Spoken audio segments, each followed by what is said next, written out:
Dr. Cindy Davis Evans of The Cindy Davis Show, with a career spanning over 2 decades, highlighted by his 1996 breakthrough single, Never Too Busy, and his classic wedding staple entitled For You, is here to talk about his new album. He is a husband, father, and humanitarian. Welcome to the show, my brother in Christ, Stellar Grammy Award nominated Kenny Lattimore. Hello. Hey. Welcome. Hey, thank you so much. And you are so welcome. Thank you for being here. How's life been treating you? Really wonderful. Gosh, on so many levels, just personally, my career, the space that I'm in. I was just telling somebody a little while ago that I guess there are times when you land at a certain level of maturity in your life where you appreciate things a little more and you understand that, life is full of twists and turns, but you have to be intentional and very direct about how to keep the quality of things in your life. And if you do that, you can enjoy a great balance of blessings. Well, speaking of blessings, you and your wife welcome a beautiful baby girl, Skylar.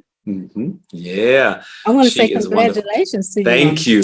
Thank you so much. I'm super excited. I'm a girl dad, and it's been great. And I have a wonderful son who is excited about being her big brother, although there's a pretty major age gap there.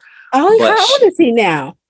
He is 19. Wow. And he's away at college. Oh, Kenny, you grew up in Maryland, in the suburbs of Maryland. What was that like for you?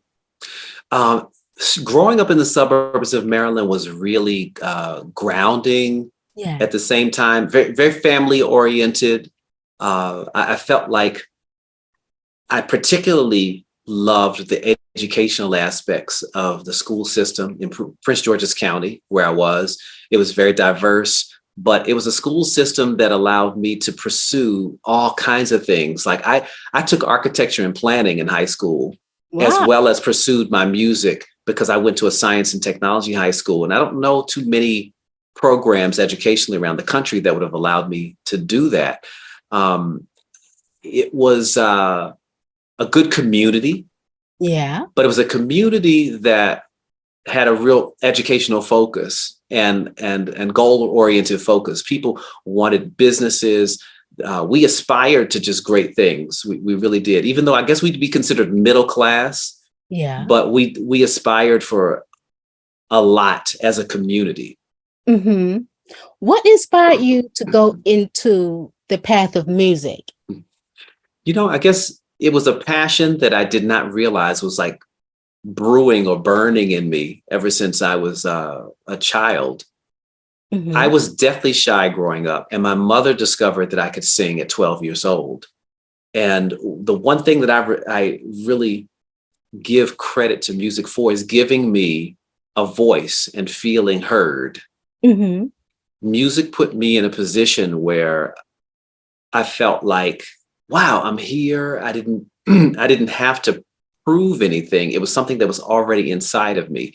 So when I began to sing, there was a reaction. And when this reaction took place, it was mind blowing to me because I was like, wow, this is what I'm translating. It was like having a superpower and finding out you had a superpower, Oh, okay. I can do this. And all of a sudden, everybody shifts to it really felt that way. And I fell in love with it really early, but being from Washington and the whole DMV area in Maryland, we didn't know how to become a star, if you will, or become a part of the business.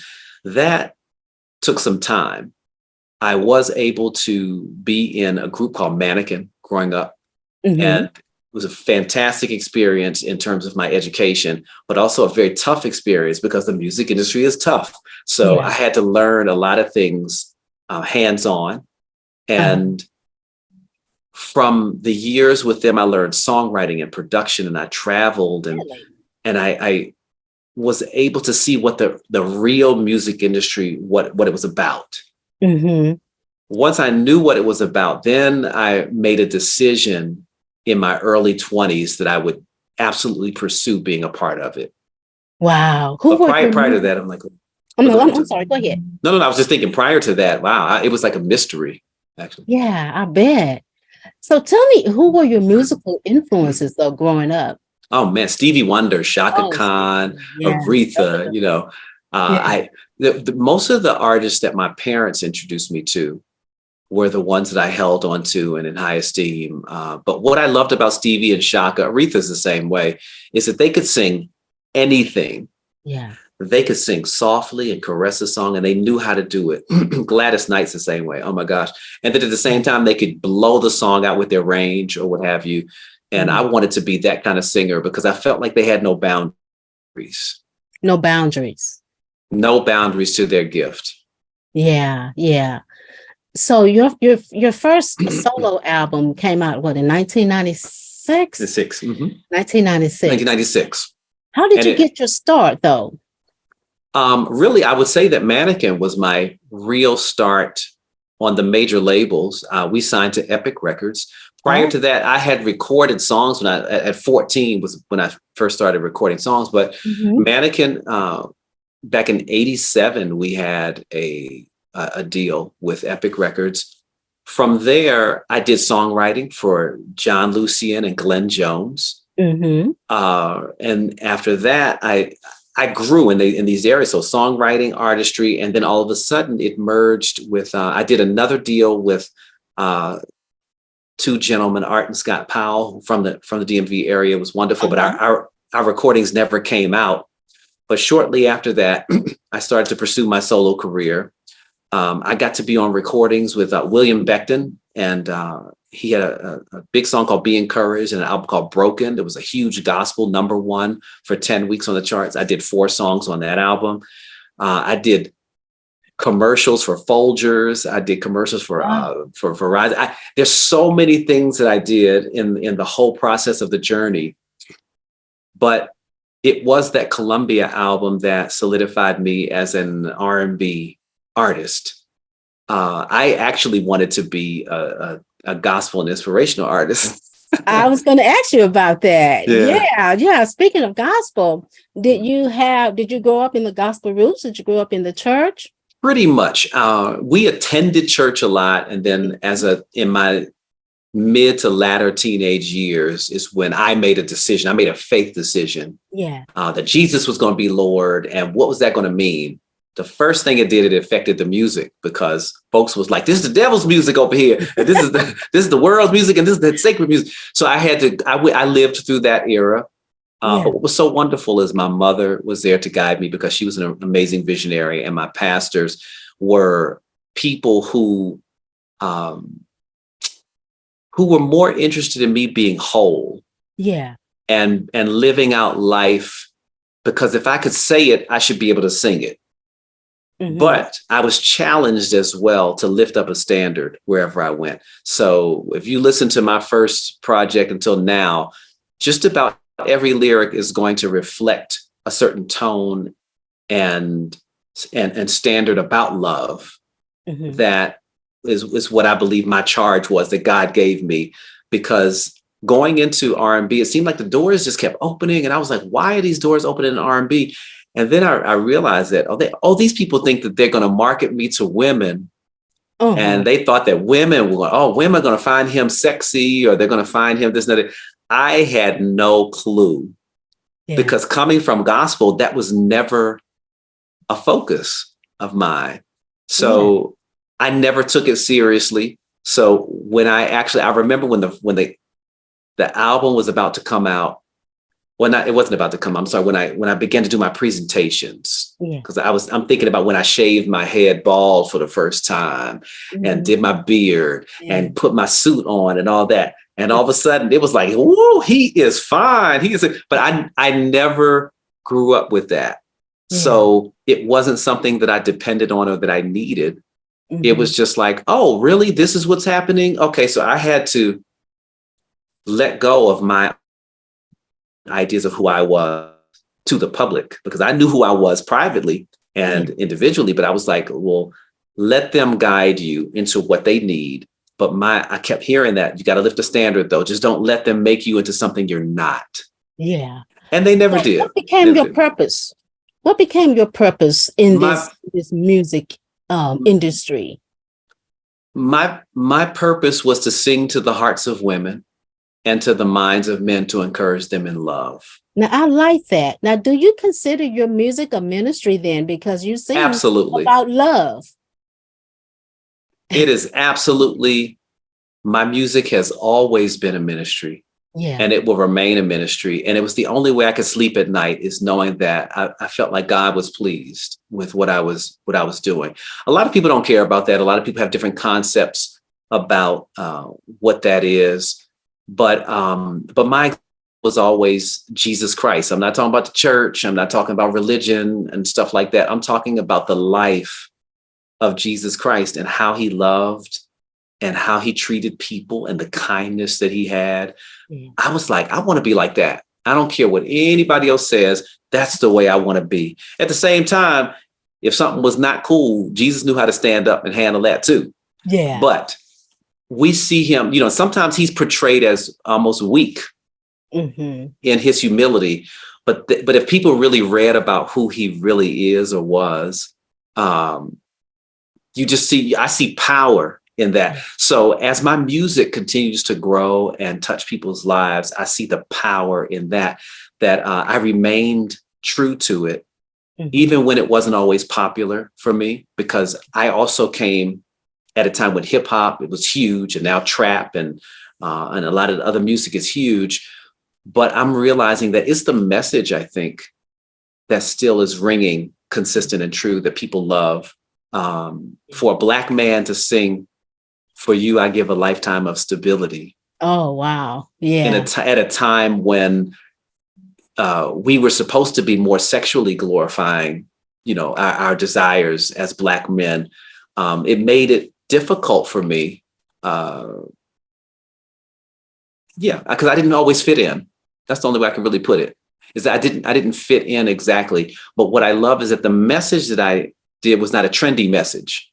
Yeah. It was a message of depth and a message that would survive for generations, as it has. Love does that. Do you believe love conquers all? I do, because if love is at the center of something, yes, even if you are not something, out of love, you may sacrifice. Out of love, you may serve another person. Out of love, you will sometimes separate yourself from a situation to do something good for somebody else. So if love is at the helm of it, there's no real boundaries to what can happen, because love will morph and transform into whatever it needs to be good for someone. And that's what it's all about. Yeah. Is that how you stay grounded all these years? You've been in the game for over 25 years. 25 years, yeah. Yeah. I appreciate that. Grounded. I think when I think of being grounded, I think of my family. I think it's the people around me that help me stay grounded. Sure, my faith in general, but I think it's the people around me that love me, that'll tell me the truth. If my breath stink, they're gonna tell me the truth. If I need to go take the trash, come on, take the trash out, brother. But I love it. My aunt, I love her so much for this. And it was really a tough hearing this, but I remember when Never Too Busy, my first single, was coming, and she watched the video and she said, "Oh my gosh, you look so good in this video." And she said, "This song is going to be a hit. It's going to be a smash. And this is going to be really great. But I want to tell you something. Everybody is not going to like you." And at first, when she said it, it like pierced me, like, what? Like, why? Why not? Wow. But the reality is, when you have people that just kind of give it to you straight so that you put things into perspective, then it helps to shape your expectation. Yeah, it does. And then I didn't have an appetite for everybody to like me. It did that wasn't the reason why I was doing what I was doing. It wasn't the reason why I was living. Yeah. But I was living in that purpose. I just have to give these people the message. If they don't want the message, it's okay. They don't have to. I can still love on them and say, "Thank you very much. If you don't want to hear this message, if it's not your style, if it's not your taste, it's okay." Because it's not personally against me. you're talking about a song, you're talking about something I created, although it can sting a little bit, because that's like somebody saying, here's my baby. Yeah. And is my baby cute? Yeah. Yeah. That's like a lot of power that you give to somebody. Yeah. Yeah. To define who you are. And you put yourself out there to be vulnerable when you Yeah. decide to sing about love, to be on the side of right. Yeah. I agree with your aunt. A lot of times you're not going to be accepted by a lot of people, especially when you're called. Yeah. But that was something that I, again, was sat down and told and talked about with my pastors and with my mom. And so I had to experience it. I had to hear people say things that were negative. Just growing up even. And a lot of times the negativity doesn't come because of who you are. Sometimes people are jealous that they don't have the courage to do what you're doing. It's not even that your gift is greater than theirs or what have you. Who is this person to have the audacity to actually follow their dream? Wow. And to go out there? What made them feel like they could do it? Because so many people have had negative experiences with other people and family members who didn't encourage them, who made them feel like it was an impossible dream. You have your dreams, but you can't do that. So the reality is they don't feel they can do it. So then when you accomplish it, it's almost like, how could they accomplish what I couldn't do? And people internalize other people's successes and make it something negative that's never been. Absolutely. I totally agree with that. They interject into you how they feel about themselves. Overflows. And it is what it is, right? Yeah. It's a part of being famous. And that's one thing I knew God was going to do for me. Do you know that this is like really crazy? I don't talk about this very often, but there was a time when I felt like God was showing me this vision, and he said, you're going to have tough skin. Yeah. And I was working at a law firm at the time. And every so often, God would say, I want you to put on an ugly tie and wear it to work. Wow. Put on an ugly tie and wear it to work. I want you to outshine the tie. Wow. I want your mind to be elevated so that you're always outshining this tie, and the tie is never defining you. And I used to wear that ugly tie like once a week. Yeah. Isn't that crazy? I was really young, and that's why I know God gave me this stuff. I was not a psychologist or somebody knew. I knew that he gave me that, and it broke barriers so that by the time I had to really deal with fame and criticism and whatever else I had to deal with, I was very well prepared for it. Isn't it amazing how he prepares you ahead of time and set things in motion for you before you even knew where you're going, before you even know where you're going? And next thing you know, wow, Lord, you look back, this is what you were doing for me. You set that up for this, it's just it's just so amazing.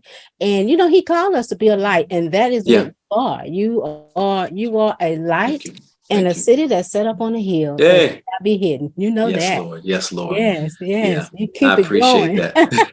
We're gonna shift gears here and talk about your new album. Yes. Wow. What inspired your new album title, Here to Stay? The title actually came from a gentleman I was working with, Claude Filani, at SRG, which is the company distributing this album. When we finished the album and we listened to all of the songs, I considered, maybe I should name the album after one of the songs, blah, blah, blah. And he called me one day and he just said, you know what do you think about the title Here to Stay? And then I thought about it. I was like, wow, that's pretty powerful, because it speaks to the longevity of my career. It speaks to my dedication to singing these love songs. So I just said, I think it definitely encompasses the meaning of this as a collective project. So of all of these songs. So we just went with it. Wow. How is it different than your other albums, especially Take a Dose? Is that a little different from what you used to? For sure. I work with a gentleman named Dracar Madison Wesley. Madison is his artist name. And with Madison, I'm like the mentor. Yeah. But I was led to give him this project as a way to begin to tell people about his creative artistry and how brilliant he is. So this album is like a mentor project. And I told him, I said, you're introducing me to the new adult, and you're making my sound palatable for someone that might have been 5 or 10 years old when For You came out. Yeah. And at the same time, we're merging it with another generation that has been with me all these years. Mm-hmm. And I just think he has a knack for understanding my legacy and respecting it. So it's never sounding like, oh my God, they're out there Kenny out here trying to sound 25, when he's, 40 some years old or 50 years old or what, there's a disconnect from the generations. Mm-hmm. He had a way of merging it all together. And that's what makes this different. Whereas my projects in the past, I was discovering who I was on my first album. My second album, From the Soul of Man, was my lyric album I wanted to pen because I had this passion about saying things that we men don't always say.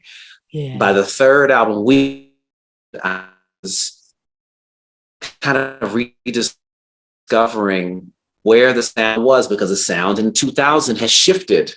And I was like, where do I fit?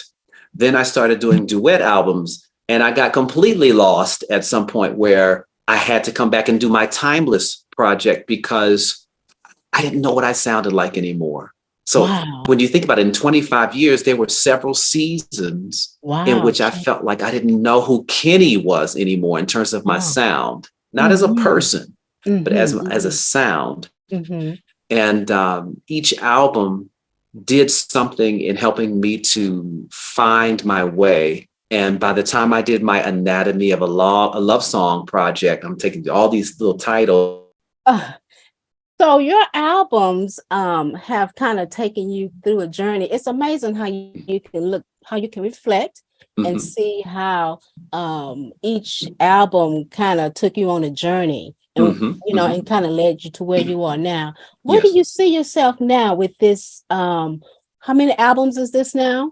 10th studio album. Wow, your 10th studio album. Wow. Yeah, it's almost like having a journal that you've written in from the first to now, where I see my growth as a man, I see my growth as an artist. Mm-hmm. And the more fearless I become, the more adventurous I become. I see me continuing to do music and just doing different things. And the more that I'm open to collaboration with young artists, it allows me to step outside of the things that I thought were possible and just do things for the art of it. So that's where I see me in the future, just continue to create great art, especially in the collaborative space. It's something about that is priceless. How has music changed in the last 20 years, do you think, in your opinion? Well, I think that music, because it expresses, like what they say, life imitates art. Sometimes art imitates life. I think that music is the voice of this generation. I hear the pains in the lyrics. I hear particularly the women that are writing. I hear the experiences. I hear the exploration, the desire to cut through and to say things that haven't been said. It's definitely a much more raw generation because the censorship is different, which changes the whole climate, in terms of what people can say and how they express themselves. It's very different. Not because people didn't want to do what people are doing today, but because now that it's acceptable and we have the internet to share these songs and everything, there's no real boundaries. I agree with that. I'm going to ask you, I had Freda Payne on here last year. She raved about you and y'all. Wow. Yes. What was it like working with Freda Payne? Oh, wow. It was like amazing. One, it was a big band in the room, and she and I went in, and I knew she was a great artist, but standing side by side with her was phenomenal. And and to be a part of her project, I was so honored because you're talking about all the Johnny Mathis is on this project. I mean, legends, Dee Dee Bridgewater on this project with her, and she's a legend within herself. She's been so kind and so sweet to me. I just was happy that I could bring something to the table, because when you're a fan of someone's and they ask you to be on a project, like, well, Nancy Wilson was the same way. We did 2 duets. Oh my God. She was my mother's favorite. Nancy Wilson. Oh, I love her. And she was one of my mother's absolute favorites. So to even walk in the room and to think I'm getting ready to sing with this legend, it's like, wow. That is just amazing. Wow, what a journey. What a journey you have had and continue to have. I just want to ask you just a few more things here. Sure. When you are not on the road, what are you and your beautiful wife, Faith, do on your downtime? Wow. Well, in this particular time period, because we kind of went from pandemic to the baby, we really try to enjoy home as much as possible. We live in an area that's very picturesque, and they're like walking trails. We do a lot of walking trails, and we're foodies. Foodies, I was gonna say that's your favorite food. Yeah, so our date nights are going out and getting sushi in some aspects, and sometimes there are steaks and different types of brisket, and there's so many different things that we like. We like an array of things. So, but we try to be intentional in making sure we go to great restaurants, Mexican restaurants as well, Caribbean restaurants. I mean, just all kinds of things. Watching movies. You know what? When we were in the pandemic, we watched so many movies and we did so many crazy shows, right? That's one thing that I think we both miss is that we don't have the time to stop and binge like we used to. But sometimes we sit down and we find a little show on, like, Yellowstone or The Best Man, final chapters or something, and we sit and we enjoy those moments together. That is so amazing. And I just want to say congratulations to all your success. And I hope I'm not putting you on the spot. I asked Phil Ingram and a lot of the others that I've interviewed if they can just give me a bar of a song of their favorite song or some of the shows they want to share. Just acapella. Just acapella. Just acapella. Okay. So, for you, I'd give a lifetime of stability. Anything you want of me. Nothing is impossible, 'cause this life is no good alone. Since we've become one, I made a change, and everything I do now makes sense. All roads end, and all I do is for you. Ooh, bravo. Thank you so much. You're so welcome. If I were to take it a step further, I know that is a wonderful wedding song. It is beautiful. I take it a step further too. When I heard that is when I began to grow in Christ, I come to realize that everything he did was for us. Everything that he did was for us, for me, for you. I can go on and on. Anyway. Yeah, I love it. But you see the correlation. I see the correlation. And what God did with my career and allowed it to be my life and my legacy. And so that when I stand before anybody, it's unapologetic. Now, I've done songs that were not Kenny Lattimore songs. I did a song on the Marvin Gaye's 60, and it was words that I would never say personally, but I was okay with making an artistic statement because some of that is like acting a role. But the albums that I've done, when I am like, this is my music that I've done, I really try to make it authentic to who I am, so that as we're having these types of conversations, you see the correlation. Yeah, and that's what art does, right? That's what art does. Absolutely. Tell me about the one last thing. Tell me about your stage play that's coming up. A Change Is Gonna Come. Wow. What role are you playing? I'm playing a minister. You are? I'm playing a minister to a family that is going through a tough time. Okay. And it is a beautiful piece of work. It reminds you of A Raisin in the Sun. It's a period piece, but the period is in the 80s.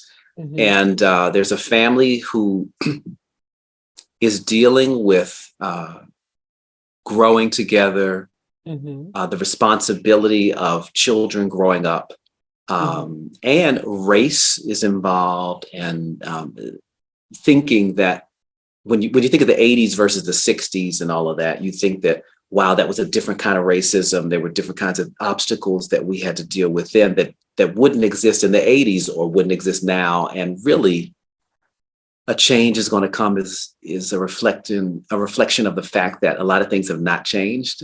Yeah. But we learn to show love through the things that have not changed, and we learn how to exist as a family and to support one another in tough times. So that's what the play's essence is about. But it's a wonderful family story, and I'm happy to be a part of it. It's so well written. I look when I see Dawn Lewis and Dorian Wilson and some of the other actors up there performing. They perform at such a high level that I just become a fan. I'm like sitting there waiting for my line, like, oh my goodness, this is we're really in this moment. You know, it's so transforming. I love it. I think the audience is going to go crazy when they sing. I get to sing in it too. So so it's going to be a lot of fun. Well, congratulations on all your success, your new album, your new single that's hitting the Billboard charts these days. And thank you. It's just a wonderful thing. God is blessed, and keep doing what you're doing. And until next time, thank you for tuning into the Cindy Davis Show. God bless you. Thank you. God bless you.